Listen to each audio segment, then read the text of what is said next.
Are you tired of missing Teams meetings because they never show up on your Google Calendar?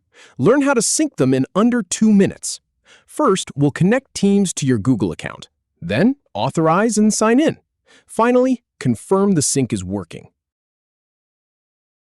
Start by clicking on Microsoft Teams from the right sidebar.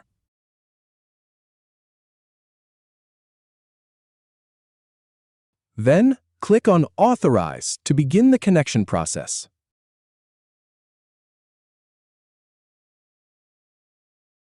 Now, click on Sign In and follow the instructions, waiting for it to install.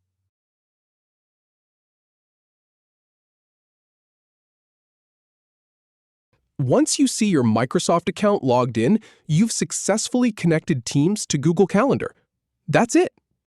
If you have any feedback or if any info is inaccurate, please leave a comment below. We'll do our best to answer or redo the video if needed.